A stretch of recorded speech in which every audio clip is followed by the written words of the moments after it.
दिन दहाड़े film style में हुई डकैती, पिस्टल के दम पर की लूटपाट, लाखों का कैश, लैपटॉप और कागजात लेकर डकैत फरार, पुलिस कर रही है छानबीन।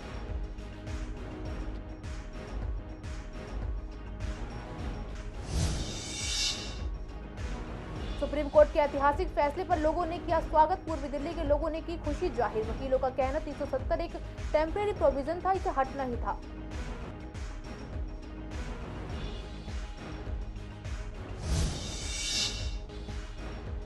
उधार पैसे वापस मांगने पर युवक को मारी गोली, घायल का अस्पताल में चल रहा है इलाज, आरोपी को पुलिस ने किया गिरफ्तार।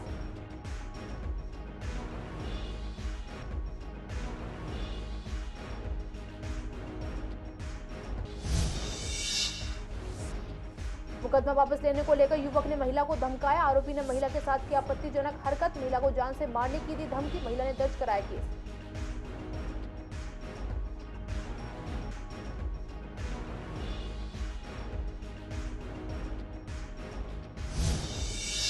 नमस्कार, आप देख रहे हैं सीसीएन लाइव। मैं हूं आपके साथ काजल चौधरी। स्वागत है आपका हमारे खास कार्यक्रम पूर्वी दिल्ली खास में। कुछ खास खबरों के साथ करते हैं बुलेटिन की शुरुआत। आज तक आपने रियल लाइफ में फिल्मी स्टाइल में बहुत सी चीजें होती हुई देखी होंगी। कभी किसी प्रेमी को फिल्मी स्टाइल में अपने प्यार का इजहार करते हुए देखा होगा, तो कभी किसी को फिल्मी स्टाइल में मारपीट करते हुए देखा होगा। लेकिन आज हम आपको बताएंगे कि कैसे फिल्मी स्टाइल में दिन दहाड़े लूट की वारदात को अंजाम दिया गया। जी हां, आपको बता दें कि शाहदरा जिला के थाना आनंद विहार के इलाके में फिल्मी स्टाइल में डकैती हुई। बताया जा रहा है कि 4 लोग 2 मोटरसाइकिल और एक होंडा सिटी के अंदर आए और एक बिल्डर को फिल्मी स्टाइल के अंदाज में उसकी गाड़ी के आगे अपनी गाड़ी लगाकर रोका और गाड़ी रोकने के बाद पिस्टल के दम पर उनसे डकैती की। जानकारी के मुताबिक बताया जा रहा है कि लाखों रुपए का कैश, लैपटॉप और कागजात लेकर वहां से बाइक से फरार हो गए। डकैत जिस गाड़ी में आए थे वह गाड़ी मौके पर ही छोड़कर फरार हो गए।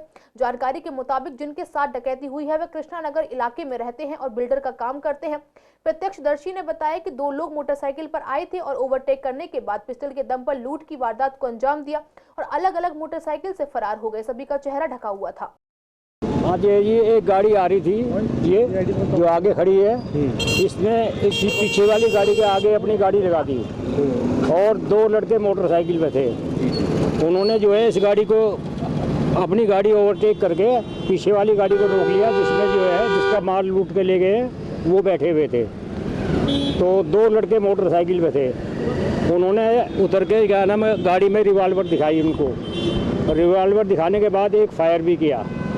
फायर की डर की वजह से उन्होंने जो है गेट का दरवाज़ा खोल दिया और उसमें 2 बैग रखे हुए थे, भारी भारी बैग थे। 2 बैग उठा के वो मोटरसाइकिल में फरार हो गए। वो जो है ना हेलमेट पहने हुए थे और चेहरा भी तकरीबन उनका क्लियर नहीं नज़र आ रहा था और रिवॉल्वर उनके हाथ में थी। और रिवॉल्वर हाथ में होने के बावजूद उस जिसकी गाड़ी रोकी है उसने जो है रिवॉल्वर के डर की वजह से गेट खोल दिया। गेट खोलते ही बैग उठा के वो भाग गए। इतना देखा मैंने। राष्ट्रीय राजधानी दिल्ली में एक बार फिर दिन दिहाड़े व्यापारी से लूट की वारदात को अंजाम दिया गया। ये आनंद विहार इलाका है जहाँ पर यह मुख्य मार्ग कहलाता है। आपको दिखाते हैं ये ब्रीजा कार है जहाँ पर जो व्यापारी है वो कहीं जा रहा था और उसके बाद इस गाड़ी ने उसको आगे से टेक ओवर किया और पिस्टल दिखाई और उसके बाद उनसे पैसे जो है छीन कर वहाँ से फ़रार हो गए। आपको एक तस्वीर दिखाता हूँ जिसमें इन्होंने हवाई फायरिंग भी करी है और वो खोखा भी है जो यहाँ पर मौजूद है। आप देख सकते हैं कि किस तरीके से ये गोली का खोखा यहाँ पर भी है पूरा। इस तरीके से उनको डराया, धमकाया। उसके बाद इस गाड़ी के पीछे से जो बैग थे, लैपटॉप थे, कई अन्य दस्तावेज भी जो है वहाँ से ले गए। फ़िलहाल इस पूरे मामले में काफ़ी पुलिस बल यहाँ पर तैनात है। आप देख सकते हैं यहाँ पर बोतल भी गिरी हुई है, कैप भी गिरी हुई है और कुछ और सामान था वो भी यहाँ पर गिरा हुआ है। तो आप इस दिन से अंदाज़ा लगाइए कि राष्ट्रीय राजधानी दिल्ली में जो बदमाश हैं उनके हौसले कितने बुलंद होते जा रहे हैं। अगर हम गाड़ी की बात की जाए तो गाड़ी जो है एक ब्रीज़ा है तो दूसरी होंडा गाड़ी है, जिस वजह से यहाँ पर इतनी बड़ी वारदात को अंजाम दिया गया। फ़िलहाल जो है पुलिस ने मामला दर्ज कर लिया है और पूरे एरिए को जो है घेराबंदी कर दी है। वीडियो जर्नलिस्ट अतुल भारद्वाज के साथ मोहित शर्मा और एरहाड चौधरी की रिपोर्ट सीसीएन लाइव के लिए। कल सुप्रीम कोर्ट ने ऐतिहासिक फैसला देते हुए धारा 370 को हटाए जाने को सही ठहराया और जम्मू कश्मीर को भारत का अभिन्न अंग बताया। इसे लेकर पूर्वी दिल्ली के लोगों की राय जानने के लिए जब हमारे संवाददाता मोहित शर्मा ने लोगों से बातचीत की तो लोगों ने सुप्रीम कोर्ट के फैसले पर खुशी जाहिर की। पूर्वी दिल्ली के लोगों ने बताया कि जम्मू कश्मीर देश का ही हिस्सा है और इस पर धारा 370 का रहना कहीं ना कहीं देश के अभिन्न हिस्से को अलग करना भी था। जब से बीजेपी ने धारा 370 को हटाया है उसके बाद से जम्मू कश्मीर में पत्थरबाजी की घटनाएं भी कम हो गई हैं। साथ ही वकीलों से भी बातचीत की तो वकीलों ने बताया कि यह बहुत अच्छा निर्णय है और इस फैसले का हम स्वागत करते हैं। 370 एक टेम्परेरी प्रोविजन था जिसको किसी आपातकालीन स्थिति में लगाया गया था जो कभी भी परमानेंट नहीं होता और वक्त के रहते इसको हटना ही होता है। देखिए, इसके अंदर ना दो बातें हैं कि अगर हम आज का माहौल देखें तो आज के माहौल से आंसर कुछ और होगा, और अगर हम पहले का माहौल देखें जब 370 लगी थी तो तब का माहौल कुछ और था, तब सिचुएशन कुछ और थी। तो आज के हिसाब से हम उसको गलत कह सकते हैं, लेकिन जिस समय लगी थी उस समय सही थी। उस समय की हिस्ट्री जाननी पड़ेगी, उस समय वो लगी तो लगी क्यों। उस समय मतलब इनडिसीजन की स्टेट थी वहाँ पे। इनडिसीजन मतलब कि वहाँ पे जो उस समय के जो राजा थे वो इस चीज़ के लिए एग्री नहीं हो रहे थे कि हमने पाकिस्तान में शामिल होना है या इंडिया में शामिल होना है, ये चीज़ चल रही थी। तो वो अभी बीच में कन्फ्यूजन में ही थे। तो लास्ट स्टेज में जो जितनी हिस्ट्री की नॉलेज मुझे है, मुझे ये पता है कि लास्ट टाइम पे क्या हुआ कि पाकिस्तान ने उस पर हमला कर दिया, और उस हमले से बचने के लिए वहाँ उस समय के जो राजा थे वहाँ पे उन्होंने हमारे इंडिया से मदद मांगी थी मिलिट्री से। तो हमारे यहाँ के जो उस समय के प्रधानमंत्री उन्होंने मदद भेजी। अब किसी ने मदद मांगी, मदद भेजी गई, तो ये एक अच्छा काम है जो हमारी इंडिया की परंपरा चलती आ रही है शुरू से ही। तो उस समय के हिसाब से देखा जाए तो उन्होंने मदद के लिए भेजी, पर साथ में शर्त रख दी कि हमारे साथ आना पड़ेगा। उसके ऊपर वो एग्री नहीं हुए, तो उसका कुछ उनके आपस में बीच में एग्रीमेंट हुआ, संधि हुई। तो उस चीज़ को लेकर के ये जो धारा 370 जो लगी थी उस समय पे इसलिए लगी थी, जहाँ तक मुझे लगता है। सही किया, बहुत ही बढ़िया करा सुप्रीम कोर्ट ने, और भारतवासियों के, देशवासियों की अखंडता का परिचय दिया है। जब से 370-35A लगी हुई थी तो ऐसा लगता था कि जैसे देश दो हिस्सों में बटा हुआ है, लेकिन अब ऐसा लगता है देखने में कि वाकई में ही देश एक हो गया है। मोदी जी ने बहुत बढ़िया, सुप्रीम कोर्ट ने जो कल फैसला दिया बहुत ही अच्छा दिया, प्रशंसनीय फैसला है। अच्छी बात है, हटा 370 हटा दिया, वो भी देश का हिस्सा ही है हमारा। और क्योंकि पहले ये होता था कि आतंकवाद ज़्यादा होती है, लेकिन आतंकवाद कुछ खत्म हुआ है। पत्थरबाजी बहुत कम, जो नई पीढ़ी है वो अब सही राह में जा रहे हैं। बहुत बढ़िया, वहाँ की सैलानियों का आना जाना बढ़ गया। वहाँ उस राज्य का विकास भी हो रहा है। कश्मीर में जो है आना जाना भी शुरू हो गया। हर आदमी आज़ादी से वहाँ पर रह रहा। पहले की अपेक्षा आज वहाँ पे बहुत ही सुधार है। जम्मू कश्मीर को 370 मुक्त करा गया, उसको चैलेंज करा गया था माननीय सुप्रीम कोर्ट में। मंडे को एक डिवीजन, एक कॉन्स्टिट्यूशन बेंच ने ये हेल्ड करा कि वो जो डिसीजन है वो बिल्कुल सही था, वो जो विधेयक लाए गए वो बिल्कुल सही थे, और उसकी कॉन्स्टिट्यूशनल वैलिडिटी को उन्होंने अपहोल्ड करा है। तो बहुत ही वेलकम डिसीजन है। किसी भी जैसे हमारे देश के अंदर गवर्नमेंट का स्ट्रक्चर है, उसके अंदर ऐसा फैसला जब कॉन्स्टिट्यूशनल कोर्ट उसको डिसाइड करती है तो बहुत ही और दृढ़ता से वो चीज़ लागू हो जाती है, और बहुत वेलकम ये जजमेंट है। पहले जो 370 रिमूव हुई थी वो भी बहुत बेनिफिट रहा था पूरे होल वर्ल्ड के लिए, लेकिन अब जो सुप्रीम कोर्ट की जजमेंट आई है आफ्टर प्रॉपर हेयरिंग, वो भी बहुत बेनिफिट रहेगा। वो एक वेलकमिंग स्टेप है हमारे कॉन्स्टिट्यूशन एज वेल एज हमारे पूरे इंडिया के लिए। उत्तर पूर्वी दिल्ली के भजनपुरा इलाके में उधार दिया पैसा वापस मांगने पर एक युवक को दूसरे युवक ने गोली मार दी। घायल अवस्था में युवक को अस्पताल में दाखिल कराया गया है, जहां उसका इलाज चल रहा है। उत्तर पूर्वी दिल्ली के डीसीपी डॉक्टर जॉय तिर्की ने बताया कि गिरफ्तार आरोपी की पहचान 37 वर्षीय मोहम्मद रजा के तौर पर हुई है। वह भजनपुरा थाना क्षेत्र के नूर ए इलाही का रहने वाला है। डीसीपी ने बताया कि सोमवार सुबह तकरीबन 12:30 बजे भजनपुरा थाना पुलिस को एक युवक को गोली मारे जाने की सूचना मिली। सूचना मिलते ही पुलिस की टीम मौके पर पहुंची। तब तक घायल को शास्त्री पार्क स्थित जग प्रवेश अस्पताल में ले जाया जा चुका था। पुलिस की टीम अस्पताल पहुंची। घायल मोहम्मद मोइन ने बताया कि वह परिवार के साथ नूर ए इलाही के गली नंबर 1 में रहता है। कुछ समय पहले मोहम्मद रजा नाम के शख्स को 25,000 रुपए दिए थे। सोमवार सुबह तकरीबन 12:30 बजे जब उसने अपना पैसा वापस मांगा तो उनके बीच विवाद हो गया और मोहम्मद रजा ने उसे गोली मार दी। गोली उसकी दाहिनी कोहनी में जाकर लगी। डीसीपी ने बताया कि घायल मोइन मीट की दुकान में काम करता है, जबकि आरोपी मोहम्मद रजा पेशे से दर्जी है। घायल का इलाज जग प्रवेश अस्पताल में चल रहा है, जहां उसकी हालत स्थिर है। पीड़ित की शिकायत पर मुकदमा दर्ज कर लिया गया है। आरोपी को गिरफ्तार कर लिया गया है। उसके कब्जे से वारदात में इस्तेमाल कट्टा बरामद कर आगे की जांच की जा रही है। आजाद नगर इलाके से एक हैरान कर देने वाली वारदात सामने आई है। दरअसल एक शख्स ने महिला के घर पहुंचकर महिला को धमकाया और कहा कि तुम्हारे पति ने जो मेरे खिलाफ पुलिस में शिकायत दी है उसे वापस ले ले। जब महिला ने शिकायत वापस लेने से मना कर दिया तो गुस्सा होकर आरोपी ने महिला के साथ आपत्तिजनक हरकत की और जान से मारने की धमकी देने लगा। आपको बता दें कि आरोपी यही नहीं रुका, उसने महिला को निर्वस्त्र कर गली में घुमाने तक की धमकी दे डाली। इसके बाद वहां से फरार हो गया। कृष्णानगर पुलिस ने महिला के बयान पर छेड़छाड़, महिला की इज्जत को ठेस पहुंचाने और जान से मारने की धमकी देने का केस दर्ज किया है। पीड़ित महिला वेस्ट आजाद नगर इलाके में रहती है। महिला के पति का गांधीनगर में कपड़ों का कारोबार है।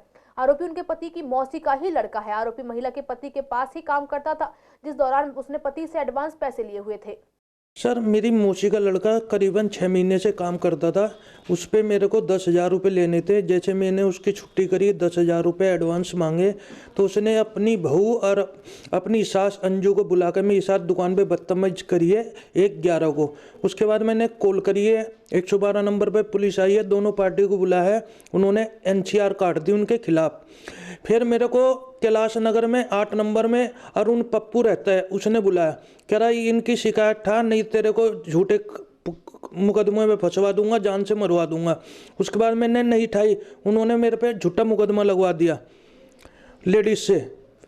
ये हुआ। फिर वो मेरे घर पे आया 7 तारीख को, मेरी वाइफ के साथ में बदतमीजी कर गया, जान से मारने की धमकी दे गया, बोला कि ये वापसी उठाओ केस, नहीं मैं जान से मरवा दूंगा। मार के गया, ब्रेस्ट पे हाथ मार के गया और बोल रहा था कि मुझे पता है तेरे बच्चे कौन से स्कूल में पढ़ते हैं, किस टाइम जाते हैं, किस टाइम आते हैं, अकेला जाता है तेरा बेटा स्कूल, सारा पता है उसे, कि सगी मौसी का लड़का है तो उसको घर की सारी बातें पता है, कभी भी आना जाना। तो प्रदूषण के स्तर में हर रोज बदलाव देखा जा रहा है, लेकिन ये बदलाव लोगों को राहत देने की बजाय उनकी समस्याओं को और ज्यादा बढ़ा रहा है। बढ़ते प्रदूषण के साथ साथ लोगों की दिक्कतें भी बढ़ती जा रही हैं, जिसमें बुजुर्ग और बच्चे सबसे ज्यादा प्रभावित हो रहे हैं। इसी को लेकर जब हमारी संवाददाता सोनिया शर्मा ने पूर्वी दिल्ली की जनता से बात की, तो उनका कहना था कि दिल्ली सरकार लोगों को प्रदूषण से किसी तरह की राहत नहीं दिला पा रही है। लोगों को हॉस्पिटल के चक्कर काटने पड़ रहे हैं, कभी गले की तकलीफ तो कभी आंखों में जलन की समस्या से लोग जूझ रहे हैं। दिल्ली सरकार प्रदूषण पर कोई काम नहीं कर पा रही है और इसका नतीजा उन्हें आगामी चुनावों में भुगतना भी पड़ सकता है। कंस्ट्रक्शन तो कितने दिन बंद कर सकते हैं? कंस्ट्रक्शन बंद करना कोई सुझाव नहीं है, कोई सॉल्यूशन नहीं है। मकान तो बनेंगे ही, लोग हैं रहेंगे तो मकान बनेंगे। मुझे लगता है कोई ना कोई सॉल्यूशन दिल्ली सरकार को ऐसा निकालना चाहिए। भारतीय जनता पार्टी के पास सॉल्यूशन है मुझे लगता है, मगर नहीं, ये काम हमारा नहीं है, ये काम हमारा नहीं है। ये तो दिल्ली सरकार में जब केजरीवाल पहली बार आए थे तो उन्होंने बोला था कि मैं पता नहीं कितनी बड़ी क्रांति कर दूंगा पॉल्यूशन को लेकर, मगर अभी तक कोई भी काम ऐसा हुआ नहीं है कि दिल्ली के लोगों को रिलीफ मिले। तो अगर दिल्ली सरकार दिल्ली के लोगों को रिलीफ नहीं दे सकती तो मुझे लगता है कि सामने आके कहना चाहिए कि हमारे हाथ खड़े हो गए, और जो कोई और सरकार कर सकती होगी तो फिर दिल्ली वाले उनको देखेंगे। देखो, जहाँ तक प्रदूषण की बात है, निश्चित रूप से जो सीनियर सिटीजन है उनको सांस लेना भी बड़ा मुश्किल हो रहा है। लोगों को सांस लेने में प्रॉब्लम हो रही है। आप देखोगे सुबह के टाइम लोग पार्क में नहीं जा सकते घूमने, और गवर्नमेंट की तरफ से यह अनिवार्य है सुबह वो सीनियर सिटीजन पार्क में ना जाएं, जब सूर्य निकल के उसके बाद जाएं। और दिल्ली में इतने टाइम से इनकी सरकार है, जो सरकार का प्रतिनिधित्व कर रही है वर्तमान, उसको चिंता ही नहीं है कि लोगों की ज़िंदगी के साथ किस तरीके से खिलवाड़ कर रहे हैं। ये एक सोचने का विषय है। दिल्ली की सरकार और अरविंद केजरीवाल साहब, दिल्ली की जनता ने भरपूर सहयोग दिया उनको, एक बार नहीं 2 बार पूर्ण बहुमत दिया। लेकिन ये दिल्ली वालों का दुर्भाग्य है कि उन्हें एक ऐसी सरकार मिली जिसने पिछले 9 वर्षों में या 8 वर्षों में जितने भी साल हो गए उनको, 2015 से लेकर आज 2023 तक दिल्ली का बेड़ा गर्क कर दिया। आज दिल्ली की जनता इतनी त्रस्त है, दिल्ली से थोड़ी सी बाहर चले जाओ, यूपी के अंदर लोग खुशहाल हैं। वहाँ की सड़कें, वहाँ का प्रदूषण, हर चीज़ में उत्तर प्रदेश हमसे बेहतर है, जहाँ उत्तर प्रदेश सबसे डाउन था। कड़कड़डूमा मेट्रो स्टेशन दिल्ली का सबसे व्यस्त ब्लू और पिंक लाइन का इंटरचेंज स्टेशन है, जिस वजह से इस स्टेशन पर हजारों की संख्या में यात्री मौजूद रहते हैं। यूं तो कड़कड़डूमा मेट्रो स्टेशन के बेसमेंट में एक पार्किंग बनी हुई है, लेकिन यह पार्किंग काफी नहीं है, जिसकी वजह से बेसमेंट में गाड़ियों को पार्क करने में काफी दिक्कतें होती हैं। जब यहाँ के लोगों और पार्किंग इंचार्ज से हमारे संवाददाता सोनिया शर्मा ने बातचीत की तो लोगों ने बताया कि यहाँ पार्किंग स्पेस काफी कम है, जिससे सुबह के समय काफी लोगों को पार्किंग की जगह न मिलने से वापस जाना पड़ता है। साथ ही यहाँ पार्किंग को कोई मैनेज करने वाला नहीं होता है। यहाँ पार्किंग एरिया बढ़ाने या बहुस्तरीय पार्किंग बनाना बेहद जरूरी है, जिससे लोगों को पार्किंग में कोई दिक्कत ना हो। और इस पर अगर डीएमआरसी काम शुरू करने वाली है तो डीएमआरसी को जल्द से जल्द काम की शुरुआत कर देनी चाहिए, जिससे लोगों को जल्द ही पार्किंग की दिक्कत से छुटकारा मिल सके। काफ़ी प्रॉब्लम रहती है, खासकर आप थोड़ा सा अगर 10-11 बजे के आसपास आते हैं तो काफ़ी प्रॉब्लम रहती है पार्किंग की। हाँ, जिस तरह से पार्किंग है काफ़ी कंजस्टेड हो जाता है यहाँ पर और बड़ा मुश्किल हो जाएगा अगर कल कोई हादसा हो जाता है तो डेफिनेटली ये फायर या एम्बुलेंस वगैरह कोई आती है तो दिक्कत तो रहेगी यहाँ पर काफ़ी। हाँ डेफिनेटली, क्योंकि जितना यहाँ एक्चुअली जहाँ 2 लाइन्स क्रॉस कर रही हैं और डेफिनेटली पार्किंग की यहाँ इशू है काफ़ी। पिंक लाइन और ब्लू लाइन है दोनों यहाँ से और काफ़ी रिक्वायरमेंट है लोगों की यहाँ की पार्किंग के लिए, तो काफ़ी इस पर लोड भी है काफ़ी इस पार्किंग पे, डेफिनेटली बननी चाहिए। अगर फ़ायदेमंद होगी पार्किंग, इसमें कस्टमर काफ़ी लोग वापस जाते हैं सुबह मॉर्निंग में, स्पेस मिल नहीं पाता कस्टमर को। पार्किंग केवल एक बेसमेंट है, एक ऊपर लाइन में है खाली।